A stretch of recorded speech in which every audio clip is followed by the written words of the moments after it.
Good afternoon. A couple of things at the top here. So look, as we headed into the weekend, I thought it would be helpful to just give you a brief update about where things are with respect to the military support to the State Department in Afghanistan. And I want to say at the outset, and I probably should have said this yesterday, you guys know that this is a planning organization. That's what we do here. Planning for these sorts of contingencies is not unusual. In fact, it's quite common.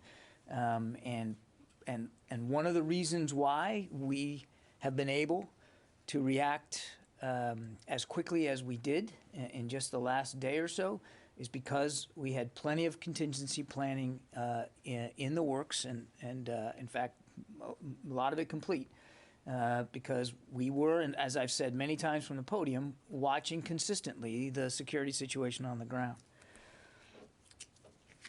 So I can give you a brief update, a few additional details since yesterday. Now, as I do this, I think you can understand that I'm not going to have every detail that you might want. There's operational security that's still going to be a concern, and we're going to observe that here, just like as we have throughout the entire drawdown process. But I can tell you a couple of things. First, U.S. forces Afghanistan forward continue to provide security at the Kabul airport and at the embassy. These are the existing security elements that were already in Kabul. This comprised of attack and lift aviation assets, infantry, security personnel, and some intelligence, surveillance, and reconnaissance assets that are already there at the airport. And they stay there, and they are still doing their jobs in terms of internal security there at Hamid Karzai International Airport. The troop movements that we mentioned yesterday are happening as we speak. 3 battalions are preparing to move from their current locations in the Central Command area of responsibility to Kabul. And they consist of a Marine battalion that was already pre-staged in the region and has lift, sustainment, and support capabilities. An infantry, another Marine infantry battalion from a Marine expeditionary unit, and a U.S. Army infantry battalion. Now, some elements of one of the Marine infantry battalions are already there in Kabul, just the leading element. They're there. The rest of their forces will continue to flow over the next couple of days, and I expect that by the end of the weekend, the bulk of the 3,000 that we talked about yesterday will be in place. Probably not all, but the bulk. Now, from the United States, the brigade combat team that we mentioned from the 82nd Airborne Division that is prepared to go to Kuwait as a ready reserve force, they are now preparing to deploy. I do not have information that suggests they're on the way right now, but I suspect that in very short order they will start to deploy and to arrive. Movement of some of the enablers that we talked about yesterday, designated to support the special immigrant visa processing in the region, that has also begun. These are primarily medical personnel. I think I told you yesterday it's a mix: medical personnel, some military police, some electrical engineers, that kind of thing. They are preparing to go. I do not have an indication today that they have actually left. And again, they are not going into Afghanistan. They are originally going to be sent into the region for further use as needed to support the SIV process. Now, as far as aircraft are concerned, to support the movement of civilian personnel, Transcom is, as we speak, working on their plans and their sourcing solutions with Air Mobility Command and working it out with Central Command as well to support this mission. Forces and support requirements are going to be rapidly assessed by their planners. They're working on that. And while we're not going to be able to give out a lot of detail today, again, the plans and sourcing for aircraft support and airlift are being worked out. We'll have more to say about that when it's appropriate and when we can. But I do want to stress that airlift will not be a limiting factor in this mission. Airlift will not be a limiting factor. And as I said yesterday, it's not all going to be military aircraft that are used. There are Hamid Karzai International Airport is still open. Commercial flights are still going in and out, it doesn't. I don't want to convey the sense that every lift of every individual is going to be done on a gray military aircraft, though they will be made available to support. And as I said, it's not going to be a limiting factor. And then finally, I just want to foot stomp something I said yesterday. This is a specific, narrowly focused, tailored mission to help with the safe, secure movement of the reduction of civilian personnel in Kabul, in Kabul, as well as to help support the acceleration of the special immigrant visa process by the State Department. That's what we're focused on. And as we get more information and I'm able to provide it to you, I will, with the understanding that there's going to be operational security concerns, and I'm not going to be able to provide every level of detail that I'm sure you want. We will be as transparent with you as we can. Bob. Thank you, John. You're mentioning that the bulk of the 3 battalions will be there probably by the end of the weekend, you said, so at the end of Sunday. Do you anticipate then that the operation would begin that day? The operation has begun, Bob. I mean, the movement of forces to Kabul has begun. That's the military side of it. I can't speak to the timing of the State Department with respect to their reduction. We wanted to make sure that we were in full support of them and that we were getting on station as quickly as possible, and that's what we're focused on. As for when departures will occur and how many on a daily basis, that's really my colleagues at the State Department for them to speak to. Can I ask a follow-up? Sure. So given the events of the last 24 hours with 3 or 4 additional cities falling to the Taliban, and the Taliban apparently moving closer to Kabul, I'm wondering how likely is it that you will be able to complete the drawdown of forces by August 31st, as opposed to staying to ensure the security of the embassy afterwards?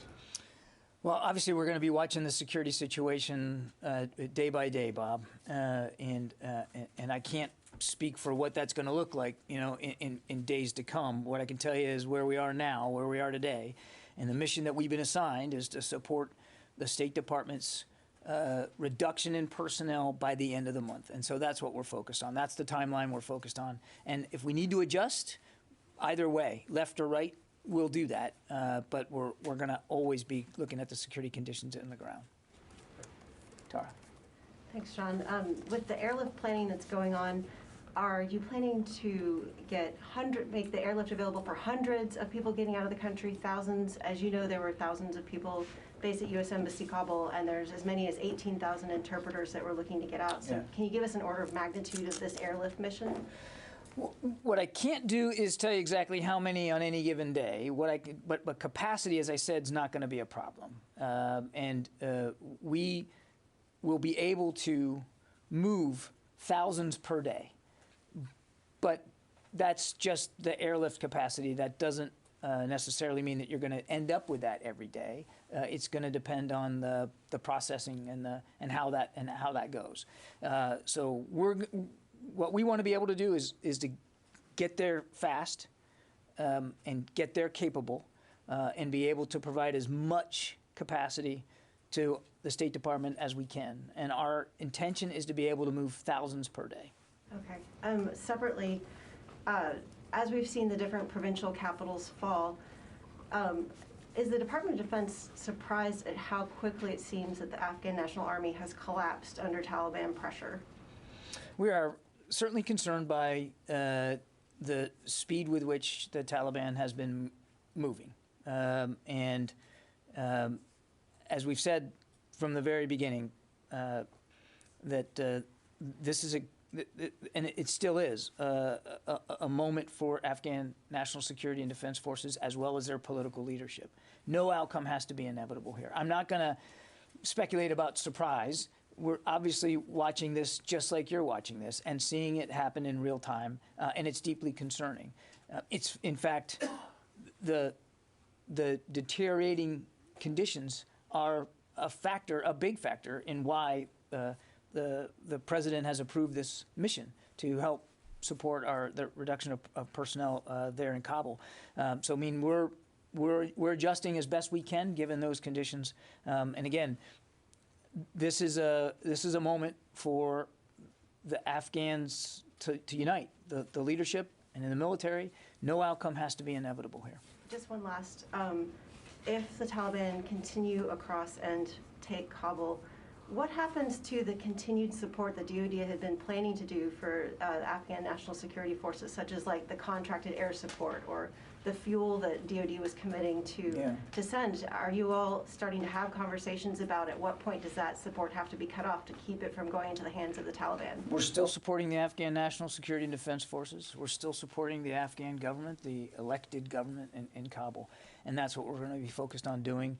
It would be easy to speculate about what the future of Afghanistan looks like right now, but I think we want to focus on what we are doing. We are supporting the Afghans in the field where and when we can. We're still working on contract support for over-the-horizon. We're still making sure we have robust over-the-horizon counterterrorism capabilities in the region so that we can't suffer a threat from Afghanistan again. So we are focused on the security situation as we see it now and what we've got to do, the missions we've been assigned by the commander-in-chief, and I'll let the political situation play out. That's really not something that we're overly focused on right now. Yeah. So you were speaking about the over the horizon. Obviously, the U.S. has been conducting airstrikes regularly every day for the last few days, and it didn't stop the advances of the Taliban. So if you cannot stop the Taliban from over the horizon, what you are trying to do right now, how are you going to stop Al-Qaeda from over the horizon? Sylvie, the over-the-horizon counterterrorism strikes and capabilities still exist and will exist going forward.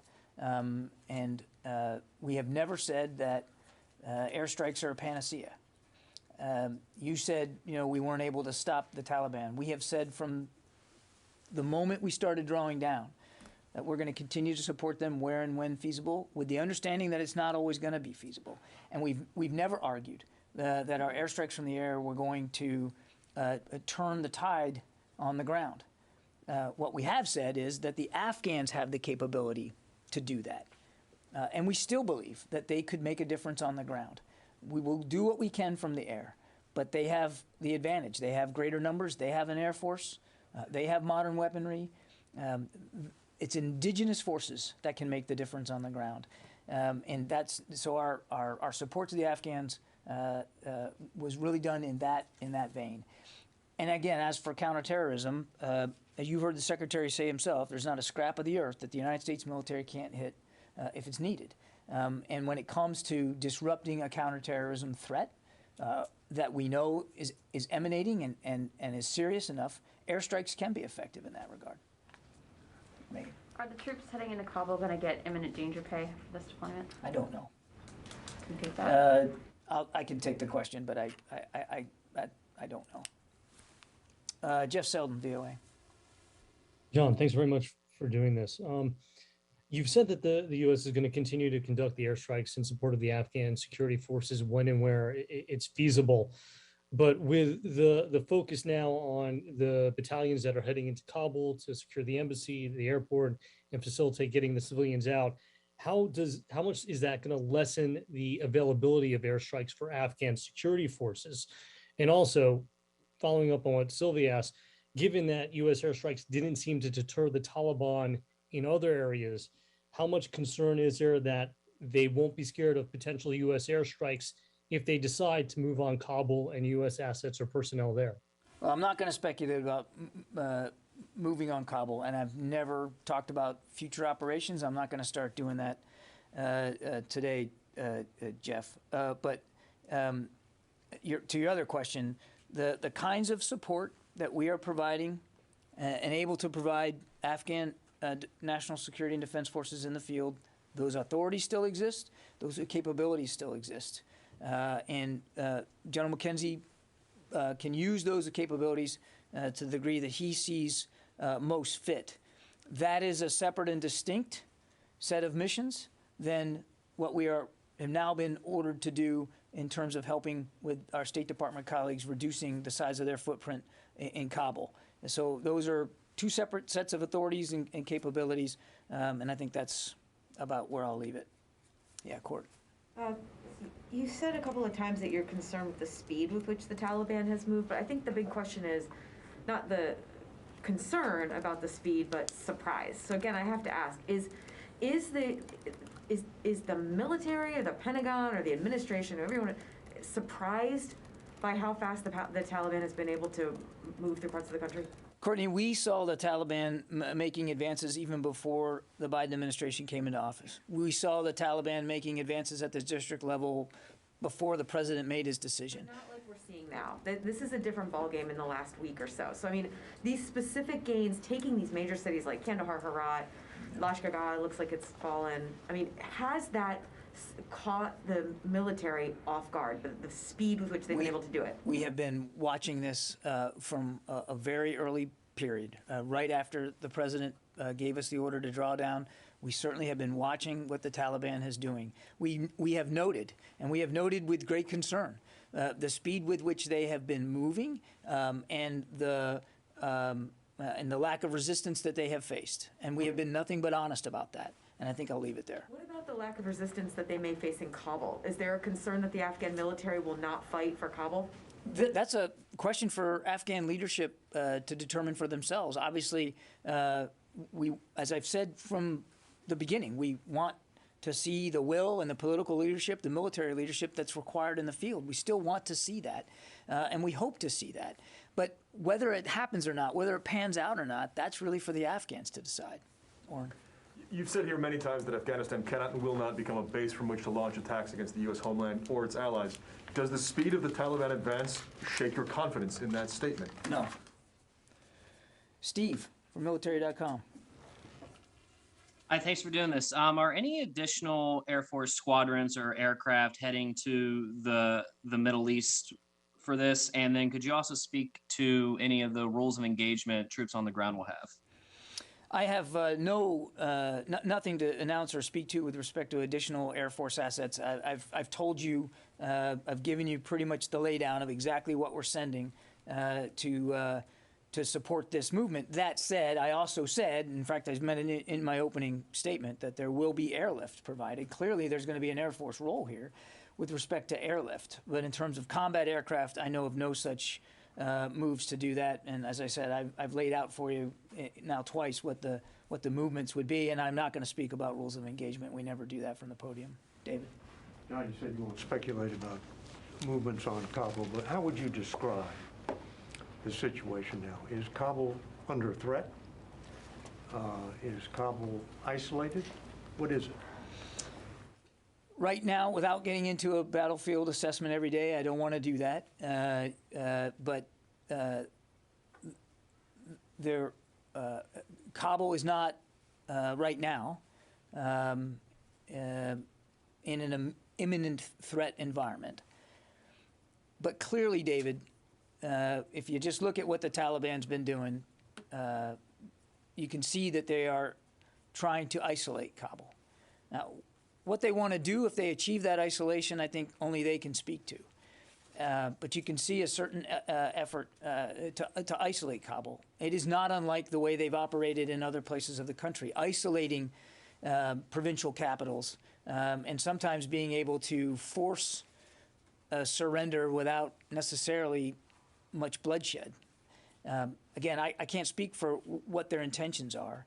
What I can tell you is that we're taking the situation seriously, and that's one of the reasons why we move these forces, or we're moving these forces into Kabul to assist with this particular mission, because we know that time is a precious commodity here. Is it isolated now? I don't want to get into a specific intelligence assessment on the battlefield. I just don't want to do that. But clearly, from their actions, it appears as if they are trying to get Kabul isolated. Lucas. Let me try it this way. The main arteries going into Kabul. Again, I'm not going to get into a conditions on the ground assessment every day about avenues and lines of communication. except to say it certainly appears that the Taliban is trying to isolate the city, and they have, throughout this last few weeks, you've seen it for yourself, taken over border crossings, taken over highways and major intersections to control lines of what we call communication, and lines of revenue, and those kinds of things. I mean, but I can't speak, and I won't speak specifically to what the situation is in Kabul right now. John, many times this week you've said the Afghan forces had the advantage. What proof can you offer as the Taliban have taken over now vast majorities of the country and they've now surrounded Kabul? That the Taliban have moved with the speed with which they have, and that the resistance that they have faced has been insufficient to stop those, to check those advances, does not mean, Lucas, that the advantages aren't still there. You have to use it. You have to be willing to apply it. Makes sense, John. Yes, if you're it saying does. that they have all the advantages as they're getting crushed on the battlefield, it makes no sense to say they have the advantage. The Taliban appear to have all the advantages right now. Lucas, I appreciate the effort again. They have greater numbers. They have an Air Force, a capable Air Force, which, oh, by the way, is flying more airstrikes than we are every day. They have modern equipment. They have organizational structure. They have the benefit of the training that we have provided them over 20 years. They have the material, the physical, the tangible advantages. It's time now to use those advantages. Is the U.S. military prepared to evacuate all Americans from Kabul and help close the U.S. Embassy in Kabul if the State Department requests it? Our mission right now is to help the State Department reduce their personnel, their civilian personnel in Kabul, and to assist with their acceleration of the SIV immigrant visa process, the special immigrant visa process. That is what our focus is on right now. How close is the U.S. government to closing its embassy in Kabul? You'd have to talk to my colleagues at the State Department. They get to decide that. They have made it clear, though, that as of today, they are reducing, not eliminating, their diplomatic presence in Kabul. We are simply helping them support that reduction. And after a night of sleeping on it, are these 3,000 U.S. troops going to Kabul? Is this a combat deployment? I didn't sleep on that question, Lucas. I thought I answered it pretty well yesterday. You did, hold on, you did answer it, John. John, these soldiers and Marines that are fully kitted out, putting on night vision goggles, landing in Kabul, taking positions at the airport, they're going to a combat zone, are they not? They're certainly going into harm's way, Lucas, and they will combat have zone? Lucas. They will have the right of self-defense. They will be armed, and as I said yesterday, and I don't think I could have made it any more clear, that if there is an attack upon our forces, our commanders have now and always have had the right and responsibility to defend themselves. And any attack on our forces in Afghanistan will be met swiftly with a forceful and an appropriate response. And I know, listen, I know you want to get into the nomenclature here. Nobody's walking away from the fact that this is potentially dangerous. In fact, I think one of the things I said at the opening of the press conference was I'm not going to provide a lot of operational detail because we know it's dangerous. We're all mindful of the perilous situation in Afghanistan and the deteriorating security situation, Lucas, and I find it a little I find it frustrating that you're trying to pin me down on a nomenclature here, like we're afraid to say the word combat. After 20 years of being in Afghanistan, we understand what we're facing right now. We're taking the risks very, very seriously, and our troops and their leaders will have all the rights and responsibilities that they need to protect themselves and their comrades. Did the Defense Secretary recommend this withdrawal of American troops from Kabul? I'm sorry? Did the Defense Secretary recommend the full withdrawal of U.S. troops from Kabul? This is before this week, of course. I'm not going to talk about the Secretary's recommendations to the Commander-in-Chief. Do you think it's important for history, for the transcript, for the people watching this briefing right now? Did the Defense Secretary support the full U.S. military withdrawal from Kabul? Lucas, Lucas, I'm not now, and I haven't, never will, talk about the Secretary's advice and counsel to the Commander-in-Chief. That's totally inappropriate. The President has made his decision, and we are executing that decision. He has also made additional decisions, such as helping the State Department reduce their personnel, and we're going to support that too. Now, some veterans think that the Americans should just pull everybody out of Kabul. The U.S. government should pull all Americans out of Kabul and then just level the embassy. What do you think about that? I think that one of the great things about this country is that people are free to express their opinions about anything that they want. What I'm here to do, Lucas, my job, is to articulate the policies that we're executing and the way in which we're executing them. And that's what my focus is today, to tell you what we've been ordered to do and how we're going to execute those orders. Is it time just to pull all Americans out right now and destroy the Lucas, we are focused on helping the State Department reduce their footprint in Kabul. That's what we're focused on, and that's what we're going to be doing. Louis. I'd like to follow up on Lucas's fourth question, if I could. As opposed to the 14th? Yeah. You talked about how the troops there have the inherent right of self-defense. That was actually going to be my question. There's a tactical purpose for sending these troops there, which you've described in very general terms. I know you don't want to get into specifics. But is there a secondary effect that you're having by sending these troops there into Kabul, which is sending a message to the Taliban? These troops are here. Don't attack us. We're here to carry out our mission. And at the same time saying, we are here to support the government of Kabul. Don't attack Kabul. Are you suggesting that there's a contradiction there? No. I'm trying to ask, is there a messaging intention as well by sending these troops there as well? I understand the primary mission there is to do this, protect the forces, protect the Americans and the Afghan interpreters and their families as they leave.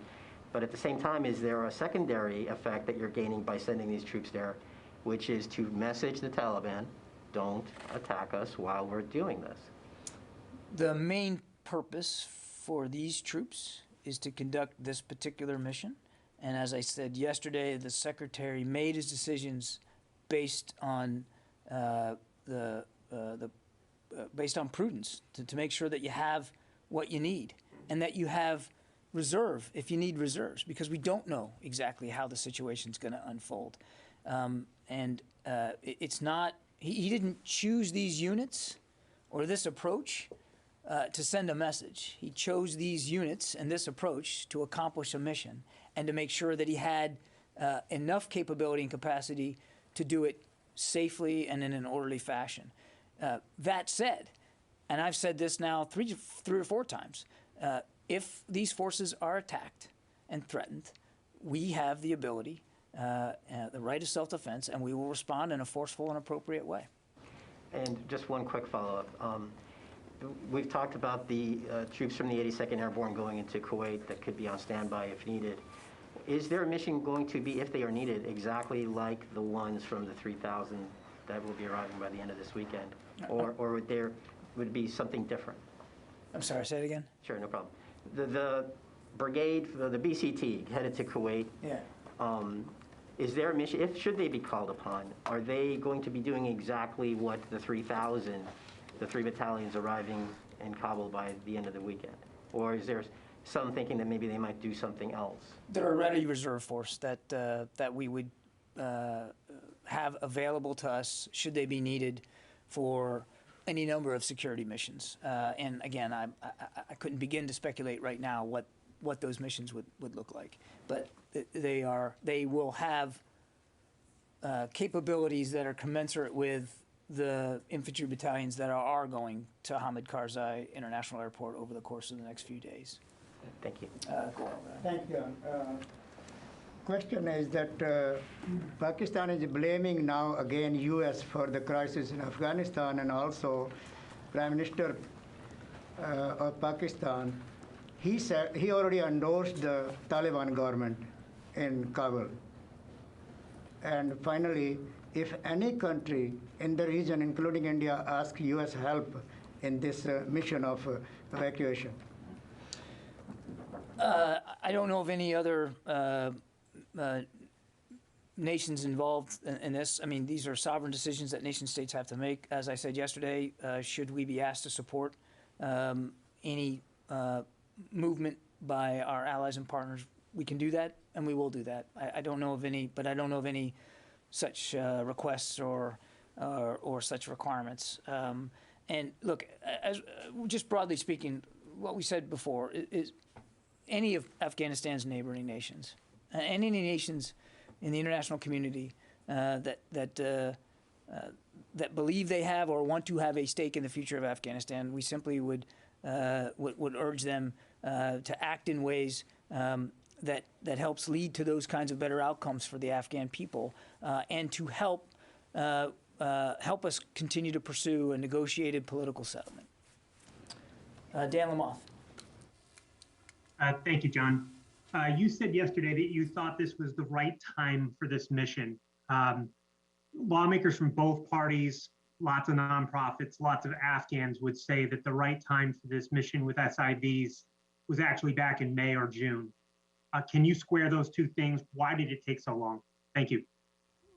We've said for quite some time, Dan, that we know we have a moral obligation to help those who helped us, and that we were ready, willing, and able to support efforts to move special immigrants, people applying for a special immigrant visa out of the country and to locations, and we have met that obligation. It is a process that, as you know, it does not reside here at the Defense Department, and a process that has requirements. So what I can tell you is, from a DoD perspective, it's not something we ever lost sight of. It wasn't an obligation we just all of a sudden forgot and then came around to. And it, as I said at the outset, we've planned for a lot of contingencies, and this was certainly one of them. Tony Capaccio. Hi, John. I had a couple questions. You said DoD is a planning organization. Has CENTCOM presented to the Secretary or the Joint Staff a contingency plan to reintroduce U.S. combat troops, a la what we did in 2014 in Iraq, if the White House requests it? Has such a plan been crafted? Yeah, that we are a planning organization is true, Tony. What's also true is we don't talk about every single plan on the books. Our focus right now, Tony, and the plans that we are executing are to meet the President's drawdown requirement by the end of this month, and to assist in the drawdown of State Department personnel also by the end of the month. And I'm not going to speculate about what things look like going forward. And I would remind Tony that this mission is a narrowly focused, very specific, tailored mission to support the State Department at this particular time. I have a second question. Go ahead. Okay, second question. You've heard the narrative and the questions from reporters and everybody else about, is this a repeat of the fall of Saigon? You're not a historian, but I know that the Secretary, a number of you guys are thinking, how do you answer that question? Can you give a sense of where the analogy is apt and where it's a very bogus, fallacious analogy to equate what's going on now with the potential fall of Saigon? Yeah, Tony, what I can tell you is we're not focused on the history of the Vietnam War. We're just not. We're focused on meeting the requirements that we have today. That's where our headspace is. Certainly we've seen the punditry and the commentary. I think it's best to leave that to historians. What we're focused on is making sure that we meet our commitments to our State Department colleagues, and that we continue to meet our commitments while we have the authorities and the capabilities to our Afghan partners on the ground. Is the best historical reference point of Iraq 10 years ago? Mike, go ahead. What's it going to say for our 20-year war in Afghanistan if it ends with the Taliban rolling into Kabul in U.S.-made MRAPs and Humvees and carrying weapons that our allies turned over to them? Look, Mike, again, I'm not able to, I don't have a crystal ball. I can't see the future. And what I can tell you is our troops who deployed to Afghanistan after 9/11 did what they were sent there to do, which was to prevent Afghanistan from being a safe haven for terrorist attacks upon the homeland, and to severely degrade the capabilities of groups like Al-Qaeda. In the process of that effort, a lot of progress was made in Afghanistan, progress which we obviously don't want to see put at greater risk. Going forward, we're going to do a couple of things. We're going to make sure that a terrorist threat can't emanate from Afghanistan again by maintaining robust over-the-horizon counterterrorism capabilities in the region. And we're going to continue to support our Afghan partners bilaterally through maintenance support, through financial support, And we're going to continue to want to see a stable, secure Afghanistan. The other thing I would say is that we want to continue to see that there's a negotiated political settlement here for governance going forward. So that's what our focus is on right now. Do you really think the Taliban is interested in negotiating?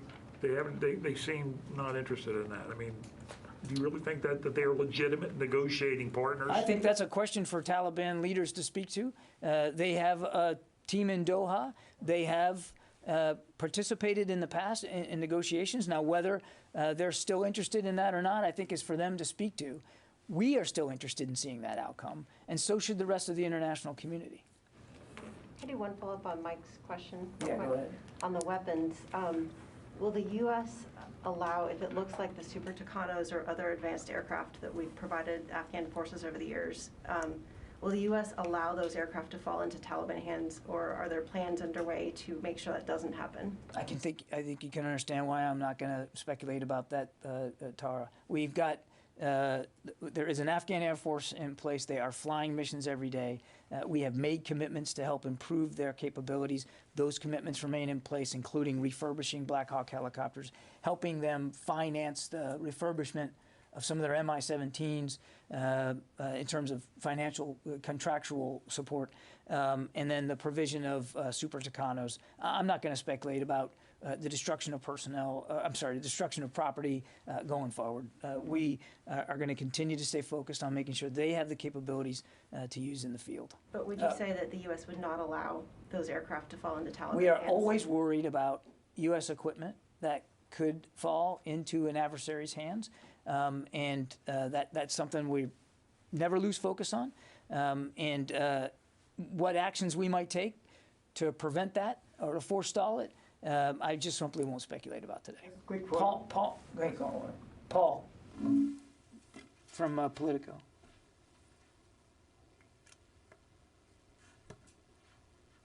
Okay, I guess Paul's not there. Jeff Shogel. Thank you. I just wanted to clarify something you had said earlier. You said with the airlift, the military will be able to move thousands of people per day. Were you speaking specifically about Afghans? So should I say, John Kirby said the military will have the ability to move thousands of Afghans and their families per day?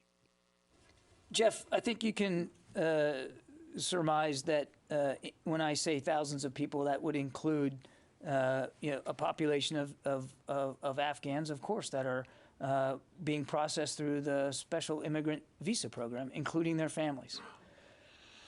Okay, that's about it for today. Thank you.